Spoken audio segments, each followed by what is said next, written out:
નમસ્કાર, હું તો બોલીશમાં હું રોનક પટેલ આપનું સ્વાગત કરું છું. હું તો બોલીશમાં જે સતત 1431મો એપિસોડ અને 1431મા એપિસોડના બે મુદ્દા છે.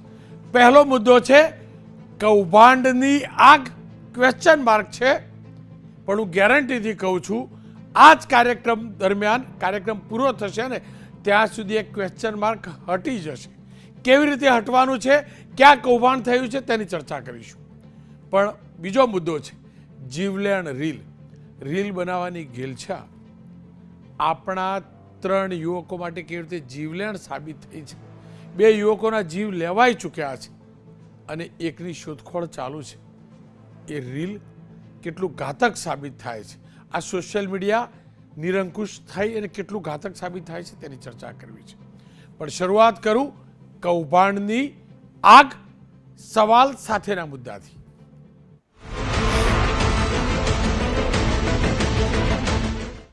ખેડૂતોને પોષણક્ષમ ભાવ મળે તે માટે આપણી કેન્દ્રની સરકાર અલગ અલગ ખેત ઉત્પાદનોને ટેકાના ભાવે ખરીદતી હોય છે અને ટેકાના ભાવે જે ખરીદે છે તે સ્વાભાવિક રીતે જ આપણા કરના જમા થયેલા રૂપિયામાંથી ખરીદે છે. ખેડૂતો અલગ અલગ કેન્દ્રો ઉપરથી ટેકાના ભાવે મગફળી સહિતના ઉત્પાદનો આપતા હોય છે. ટેકાના ભાવે ખરીદીની મોટાભાગની જવાબદારી નાફેડ નામની સંસ્થાની હોય છે, જે સહકારી ક્ષેત્રની સંસ્થા છે. ગુજરાતની અંદર એ નાફેડ ગુજકો માસોલ અને થોડાક ટકા બીજી સંસ્થાઓને ખરીદી કરવા માટેનું કામ સોંપે છે. ખરીદાયેલી જે મગફળી અથવા જે પણ ખેત ઉત્પાદનો છે તેમને વેરહાઉસમાં સાચવવાના હોય છે. વેરહાઉસ ઓછા છે એટલે ભાડેથી વેરહાઉસ રાખવામાં આવતા હોય છે. પણ અત્યાર સુધીનો અનુભવ કહે છે કે અનેક વાર ટેકાના ભાવે ખરીદાયેલા ખેત ઉત્પાદનો અને તેમાં પણ મગફળીના ગોડાઉનોમાં આગ લાગે છે. તપાસનું તરકટ થાય છે, સરવાળે શૂન્ય આવે છે. ડાંગરની ખરીદીમાં ગોબાચારી થયેલી અને હજારો બોરીનો સ્ટોક ઓછો નીકળેલો, જો ત્યાં પણ જો પહેલાં તપાસ ના થઈ હોત તો કદાચ ત્યાં પણ આગ લાગી ગઈ હોત અને પછી કોઈ ગણવાવાળું રહેતે નહીં. આ સવાલ એટલે છે કે આજે સુરેન્દ્રનગર જિલ્લાના આ જ પ્રકારના ટેકાના ભાવની ખરીદીના ગોડાઉનની અંદર જ્યાં મગફળી સહિતની પ્રોડક્ટ રાખવામાં આવી હતી ત્યાં સુરેન્દ્રનગરમાં આગ લાગી. ગોડાઉનમાં આગ લાગેલાના દ્રશ્યો જોજો. નાફેડે આ સિઝનમાં 2024ની સિઝનમાં જે મગફળી ખરીદી હતી અને એ મગફળીની સાથે સોયાબીન સહિતના ટેકાના ભાવે જે જથ્થો રખાયો હતો 18,000 મેટ્રિક ટન જેટલો, એ જ ગોડાઉનમાં લાગેલી ભભૂકેલી અથવા લગાવેલી આગ, એના આપ આ દ્રશ્યો જોઈ શકો છો. અને આપણી કાળી મજૂરી કરીને આપણા ખેડૂતે જે મગફળી પકવી હતી અને આપણા ટેક્સના પૈસાથી સરકારે ખરીદી હતી ને, એને સળગતી બળતી કોલસો થતી ભસ્મીભૂત થતી આપ આ જોઈ શકો છો.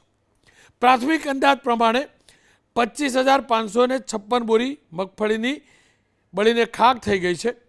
એબીપી અસ્મિતાને મળેલી જાણકારી પ્રમાણે નાફેડે 4 મહિના અગાઉ આ ગોડાઉન ભાડેથી લીધું હતું. પ્રાથમિક રીતે એવું કહેવામાં આવે છે કે શોર્ટ સર્કિટના કારણે આગ લાગી હતી. આગ હવે બુઝાઈ ચૂકી છે. મગફળી કેટલી બળી ગઈ એનો હિસાબ પણ થતો હશે, કારણોની તપાસ પણ થશે. પણ અત્યાર સુધીની તપાસોનું રિઝલ્ટ શૂન્ય આવ્યું છે, શૂન્ય. અને એટલે જ આ ચર્ચા જરૂરી બને છે. જોકે એના કરતાં પણ વિશેષ કોંગ્રેસના ધારાસભ્ય કિરીટભાઈ પટેલે કૌભાંડ થયું હોવાના આરોપ પણ લગાવ્યા છે, એ સાંભળી લઈએ. વારંવાર આ આગ લગાડી અને સરકારની તિજોરીને લાખો કરોડોનું નુકસાન કરવાનું એક આયોજનપૂર્વકનું કાવતરું એ ગુજરાતની અંદર ચાલી રહ્યું છે.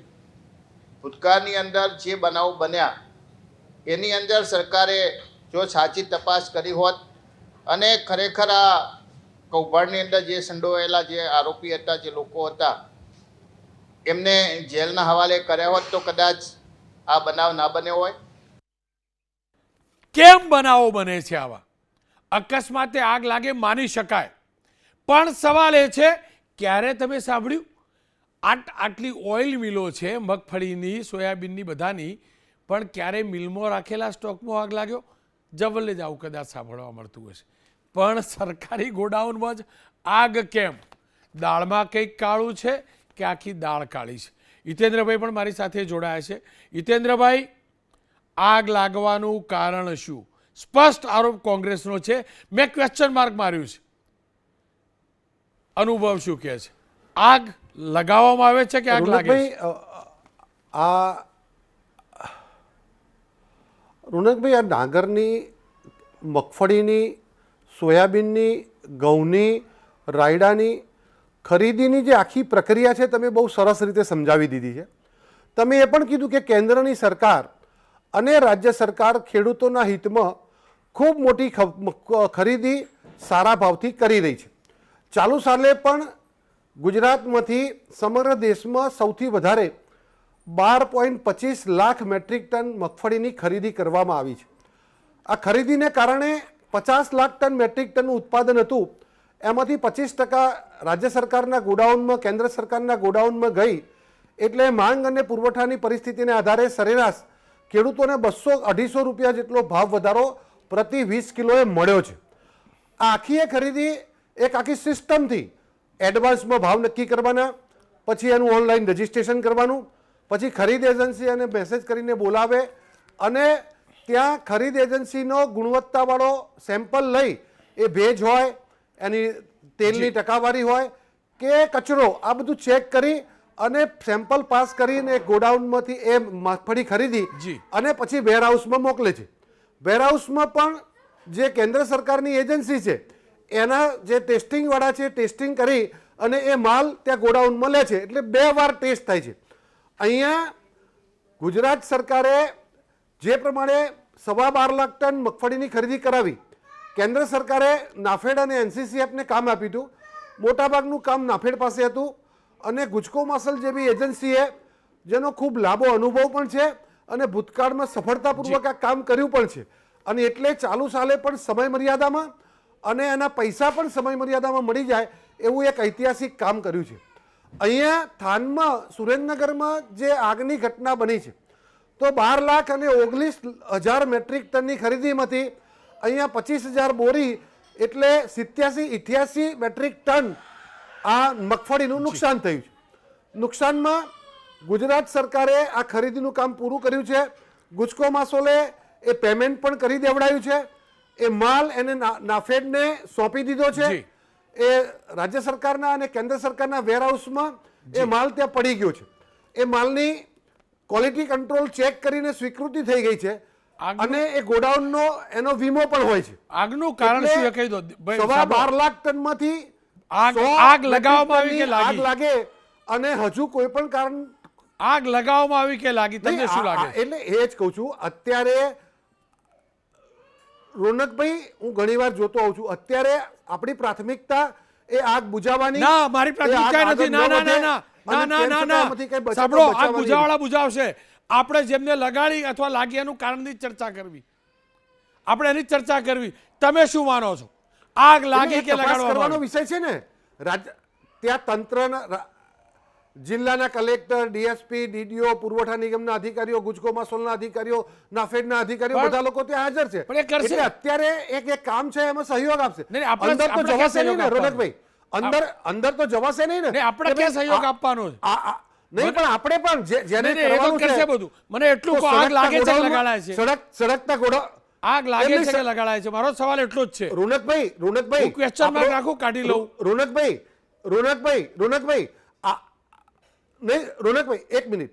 આપણે જ્યારે આવી ઘટનામાં જેને તપાસ કરવાની છે એ આપણા મીડિયાના કેમેરામેનો જ્યારે આગ લાગતો હોય ત્યારે ફાયરમેનને પૂછતા હશે કે કેટલા અંદર છે ને કેટલા. પેલો આગ બુઝાવવાની કામગીરી કરતો હોય ત્યારે આપણે એને રોકીને પૂછતા હોઈએ છીએ. રાજ્ય સરકારના અધિકારી તો એવું કરી ના શકે ને. અને અત્યારે ગોડાઉનમાં આગ ચાલુ છે, અંદર જઈને કેવી રીતે પૂછશે?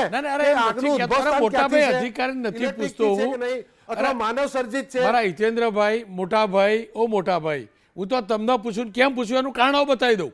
તમને કદાચ ખબર નહીં હોય, પણ તમારા જ પક્ષના નેતા, આજ રાજના કાનૂન મંત્રી પૂર્વ, આજ રાજના કૃષિ ક્ષેત્રના માધાતા, આજ રાજના સર્વોચ્ચ, આ ક્ષેત્રમાં, સહકારી ક્ષેત્રમાં સર્વોચ્ચ એવા દિલીપભાઈ સંઘાણી, જાણો ને હિતેન્દ્રભાઈ, દિલીપભાઈ સંઘાણી સાહેબ, ગુજકો માસોલના ચેરમેન, એમને સ્પષ્ટ કહ્યું છે, સ્પષ્ટ, આ ભ્રષ્ટાચારની આગ છે હિતેન્દ્રભાઈ. ભ્રષ્ટાચારની તમારા જેવો ખેસ પહેરે છે અને બહુ અનુભવી છે. કમસે કમ મારી તો જેટલી ઉંમર થઈ ને એટલું એમનો આ ક્ષેત્રમાં અનુભવ છે. તમને સંભળાવી દઉં દિલીપભાઈ સંઘાણીએ શું કહ્યું, મેં વાત કરી તો. દિલીપભાઈ નમસ્કાર, આપનું સ્વાગત છે. જુઓ, વીતેલા વર્ષોમાં ટેકાના ભાવે ખરીદેલી મગફળીની અંદર કેવા કેવા કૌભાંડો થયા અથવા કેવી કેવી આગ લાગી, ક્યાં ક્યાં આગ લાગી એની ઝાઝી ચર્ચા કરવી નથી. પણ આજે ફરી એકવાર સુરેન્દ્રનગરમાં આ જ પ્રકારની ખરીદીના મગફળીના ગોડાઉનમાં આગ લાગી. પ્રારંભિક રીતે કહેવાય છે કદાચ શોર્ટ સર્કિટ હશે કે દુર્ઘટના હશે. આપ શું માનો છો, આગ પાછળનું કારણ શું હોઈ શકે?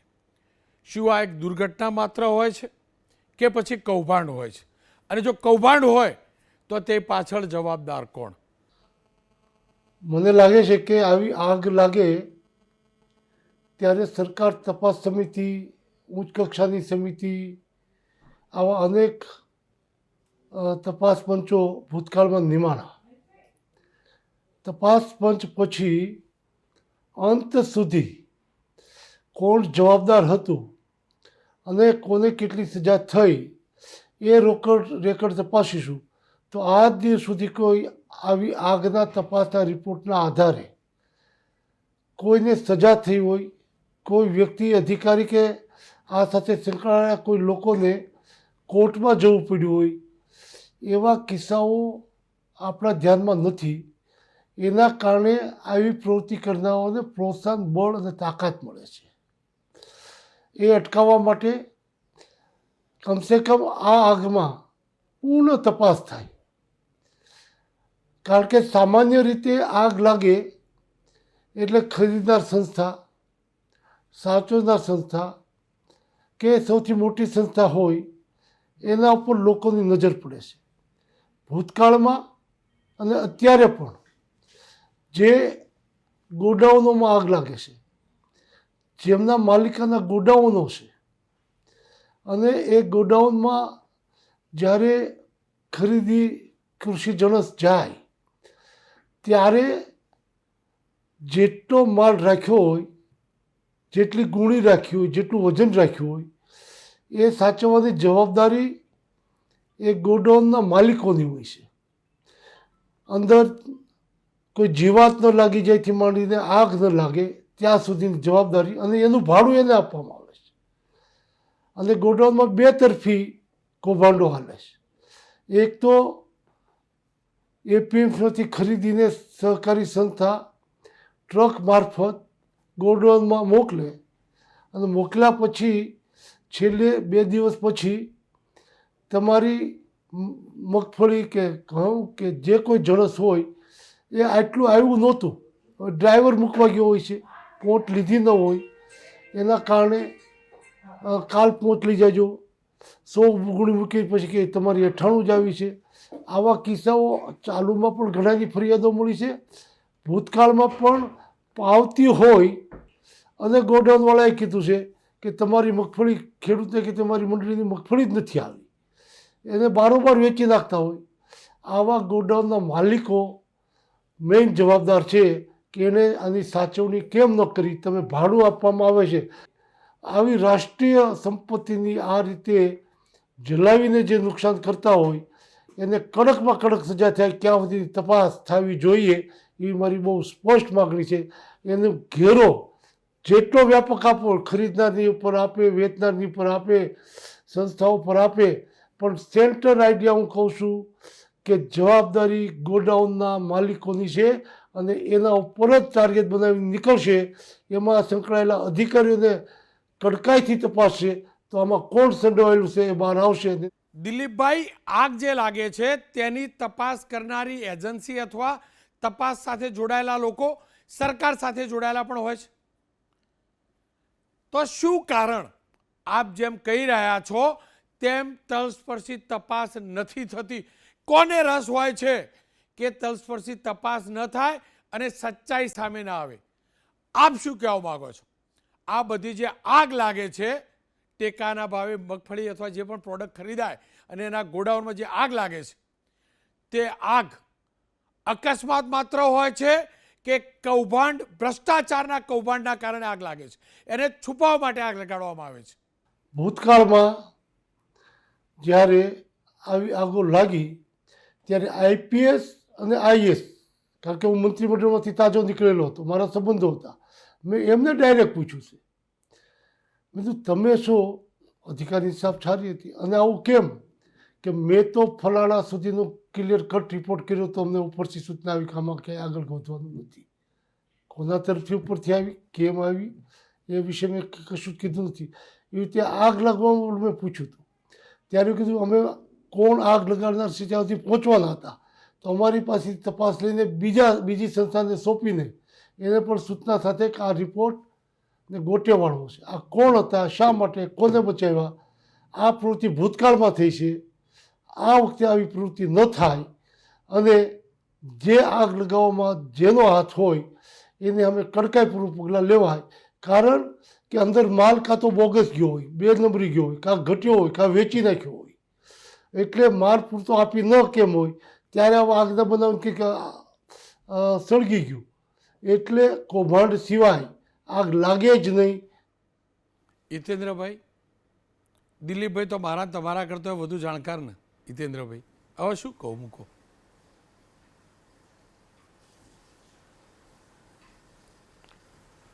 રોનકભાઈ, અત્યારે જે સ્થિતિ છે, આગ ચાલુ છે, એને ઓલવવાની પ્રક્રિયા છે. જે 25,000 બોરીની આપણે વાત કરીએ છીએ તો દિલીપભાઈની વાત ખોટી છે એવું નથી કહેતો, પણ હજુ વહેલું છે કે આગ લાગવાનું કારણ શું છે તપાસ કરવી પડશે, અને તપાસને અંતે જે પણ માલુમ પડે તો એને ક્યાંય પણ બચાવવાની સરકારની ભૂમિકા નથી. આજે આ માલ કેન્દ્ર સરકારના નાફેડના ગોડાઉનમાં છે અને એને સાચવવાની જવાબદારી એના વેરહાઉસની છે. પણ મોટાભાઈ, કોઈની પણ ભૂલ થઈ હશે તો નહીં, દિલીપભાઈ, આપણે એમ નક્કી કરીએ કે વેરહાઉસની ભૂલ છે, પણ દિલીપભાઈ તો એમ કહે છે ભૂતકાળમાં તપાસો રોકી દેવામાં આવેલી. આ સવાલ એટલે ઉઠે છે કે તમારા પક્ષના આટલા સિનિયર નેતા, કેટલા સમજદાર, કેટલા સુલઝેલા, એમને કહ્યું કે આગ લગાવીના કારણ સુધી અધિકારીઓ પહોંચતા રોકી દેવામાં આવતી હતી, એટલે ડાઉટ જાય છે, એટલે શંકા જાય છે. રોનકભાઈ, 2018ના માર્ચમાં છેલ્લી વાર આ ઘટના બની હતી, એ પછી લાખો ટન ખરીદી થઈ આપણી ત્યાં. જી, અનેક જણસોની ખરીદી થઈ, અને ચાલુ સાલે જે ખરીદી થઈ છે એ તો ઐતિહાસિક ખરીદી થઈ છે અને ક્યાંય પણ આવી મુશ્કેલી માલુમ નથી પડી. તો જો આપણે કોઈ એક નાની ઘટનાને આધારે આખી ખરીદીની પ્રક્રિયાનું મૂલ્યાંકન કરીએ, અથવા કોઈ એક એજન્સી અથવા કોઈ અધિકારી અથવા કોઈ સરકારને આમાં જો આક્ષેપ કરીએ તો મને લાગે છે કે આજના દિવસે વહેલું છે. આવતીકાલે આપણી પાસે જે પણ માહિતી આવે, અને એમાં હું નથી કહેતો કે ખોટું નહીં થયું હોય, પણ ખોટું પણ થયું હોય તો એના માટે પગલાં લેવામાં આવે. બિલકુલ. પણ આજે વહેલા જ્યારે આ તબક્કે આપણે વાત કરીએ છીએ, મને લાગે છે ખૂબ વહેલું છે. જી, ખેર આપની વાત સાચી છે, પણ દિલીપભાઈ એમના અનુભવના આધાર ઉપર કહેતા હતા એટલે જ મેં કહ્યું. બાકી મારી એટલી તાકાત થોડી કશી ખબર ના પડે એમ કહી દઉં કે આગ લગાડવામાં આવી. દિલીપભાઈ કહે કે ભૂતકાળની તપાસો છુપાઈ દેવામાં, રોકી દેવામાં આવેલી, એટલે આપણને ડાઉટ થાય. મેં એટલે જ ક્વેશ્ચન માર્ક માર્યો, પણ દિલીપભાઈ કહેતા હોય તો પછી દિલીપભાઈ પર સવાલ ના ઉઠે. તો મને ખબર નથી હિતેન્દ્રભાઈ, તમે તમારા પક્ષવાળા લોકો ઉઠાવતા હોય તો એમના અનુભવના આધારે હું ગેરંટીથી કહું દિલીપભાઈનો અનુભવ કેટલો બધો. ખેર, લલિતભાઈ, આપ શું માનો છો? ભૂતકાળમાં ઢેફા નીકળ્યા, આગ લાગી, ભલે આ કહેતા હોય, પણ હમણાં ડાંગરનું રેકેટ જો કે સરકારે એક્સપોઝ કર્યું, બહુ અરજીઓ થયા પછી કર્યું. આપ શું માનો છો? દિલીપભાઈની વાતમાં આમાં દૂધનું દૂધ ને પાણીનું પાણી કરી જ દીધું છે. આપણે ચર્ચા કરીએ એમાં કોઈ ના નથી, પણ દિલીપભાઈએ જે વાત કરીને કે ખાલી ગોડાઉનના ભાડે દેવાવાળા માલિકની જ જવાબદારી છે, એની ઉપર તમારો કોઈ સુપરવાઇઝર નથી, યા કોઈ તમારા ચોકીદાર નથી, યા ગુજકો માસોલનો કોઈ અધિકારી નથી, યા તમે લોક નથી માર્યું, યા સીસીટીવી કેમેરા લગાડ્યા છે. સાહેબ, અમે મગફળીમાં પેદા થયા છે, આટલા વર્ષો સુધી અમારા ઘરમાં ગુણ્યું ભરી હતી, 80 વર્ષમાં કોઈ દી આગ નથી લાગી સાહેબ. ફાનસોથી દીવા હતા, દીવા કેરોસીનની વાઇટુથી બનતા દીવા, એમાં અમે ભણતા વાંચતા, અને મગફળીના ઢગલા હતા, એમાં ગુણ્યું પડી હતી, એટલે અહીંયા કોઈ દી હરગી નહીં. અને તમારે જે દિવસે મગફળીના ચાલુ બજારના અને ટેકાના ભાવ વચ્ચે 250-300 રૂપિયાનો ડિફરન્સ હોય અને મલાઈ હોય, ત્યારે જ તમારે આગ લાગે. તમારે ઓલા 2018ની અંદર મગફળીની અંદર ધૂળ ફેરવી દો એટલે ગોંડલની અંદર ગોડાઉનમાં આગ લાગે. 2-3 જગ્યાએ જુનાગઢમાં થાય. તો એનો મતલબ એમ છે કે તમે બધા ભ્રષ્ટાચારી છો, કૌભાંડી છો. અને હિતેન્દ્રભાઈ, તમે તો સીતાનું હરણ થઈ ગયું, હવે હરણની સીતા ક્યારે થાય? લાંબુ લેક્ચર કરો છો. અમે તમને પ્રક્રિયા પૂછી કે તમે કેટલી ખરીદી કરી, શું કામ કરી, કેવી રીતે કરી, ખેડૂતોને હું ફાયદો થયો, આગ કેમ લાગે? એ સીધો જવાબ એ છે કે તમારા ભારતીય જનતા પાર્ટીના તમામ કાર્યકરો ભ્રષ્ટાચારી છે. અને ભ્રષ્ટાચાર કરવા માટે થઈને ખેડૂતોની મગફળી ખરીદી છે, એમાં સરકારના પૈસા ખાઈ જવા માટે બારોબાર મગફળી વેચી નાખી છે. અને સ્ટોક નથી. અધિકારી આવે એમ છે સ્ટોક પૂરો કેમ કરો, એટલે હરગાવ દે ભડાકે. એટલે તમે આગ લગાડો છો અને પાછા તમે પ્રક્રિયા ગણાવો છો કે મેં આટલી ખરીદી કરી, આ કરી, તે કરી. એટલે 300 રૂપિયા મગફળીનો ભાવ બજાર કરતાં નીચો છે એટલે તમે ખરીદી કરી છે. અને જ્યારે બજારનો ભાવ અને ટેકાના ભાવ વચ્ચેનો ડિફરન્સ હોય છે ત્યારે તમારે ભ્રષ્ટાચાર હુજે સાહેબ. એટલે કે મલાઈ ન હોય તો કોણ ભ્રષ્ટાચાર કરે હિતેન્દ્રભાઈ? અને દિલીપભાઈને હું સલામ કરું છું યાર. ભારતીય જનતા પાર્ટીના નેતા જેને આખી જિંદગી, હું કોલેજમાં ભણતો તેથી દિલીપભાઈ અમારા નેતા હતા સાહેબ. એ દિલીપભાઈ કહે છે કે આ ભાજપની, તેથી મુખ્યમંત્રી ભાજપના જ હતા ને, સરકારે ભાજપની હતી ને. તમે જેની પાસે ગળા સુધી પહોંચી ગયા હતા કે આ ભ્રષ્ટાચારી છે, એને પકડવામાં તમારા આકા ના પડે. એટલે તમારા મોટા નેતાઓ છે એ ખોટા જ, એ ભ્રષ્ટાચારીઓને બચાવે છે. તો હિતેન્દ્રભાઈ, તમે તો બચાવ કરવામાં નવું શું છે? એટલે તમે આ ભ્રષ્ટાચારીઓને, કૌભાંડકારીઓને બચાવવા માટેનું ભારતીય જનતા પાર્ટીનું ષડયંત્ર છે.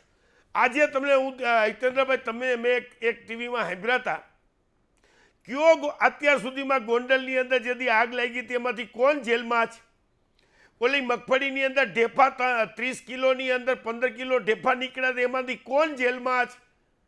હજી તમે બોલ્યા નહીં કે અમે કોઈ ચમરબંધીને છોડવાના નથી. હજી તમારા ગૃહમંત્રીનું નિવેદન ના આવ્યું. એટલે કે કોઈ પણ થાય.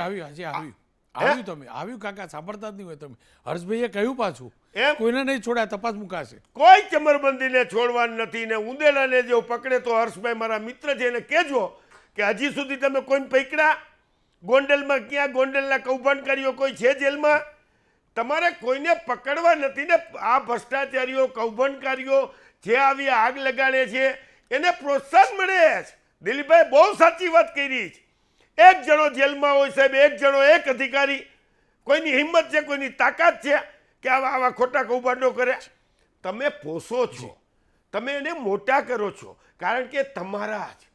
જો અહીંયા ક્યાંય ખરીદીની પ્રક્રિયામાં, ક્યાંય ગોડાઉનમાં, ક્યાંય ગુજકો માસોલમાં, ક્યાંય નાફેડમાં કોંગ્રેસવાળા જ કોઈ નથી. તો તમારા લોકોને પૈસા કમાવા માટેનો રસ્તો છે ને ભ્રષ્ટાચાર કરવાનો.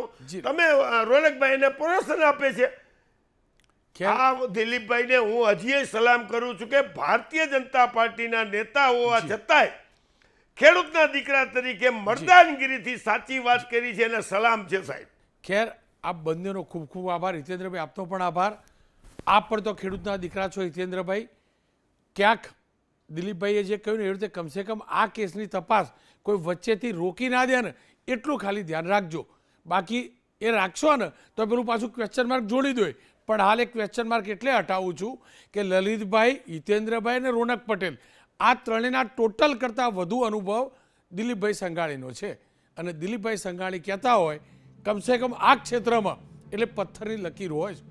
અને દુર્ભાગ્યપૂર્ણ રીતે જો એ સાચું હોય તો એનાથી ખોટું શું હોઈ શકે, ખરાબ શું હોઈ શકે? ખેર, આગ લાગવા પાછળનું સાચું કારણ બહાર આવવું જરૂરી છે. કારણ કે અરબો ખરબો રૂપિયાથી આ મગફળીની ખરીદી થાય છે. ભલે ખેડૂતને પેમેન્ટ ચૂકવાઈ ગયું હોય, પણ આ રાષ્ટ્રીય સંપત્તિનો નાશ થયો છે, રાષ્ટ્રીય સંપત્તિ બળી છે. અને એટલે જ કહું છું, આના મૂળ સુધી જવું જરૂરી છે. વચ્ચેથી કોઈ કલમ મારી ના જાય ને, એનું હિતેન્દ્રભાઈ તમે ધ્યાન રાખજો.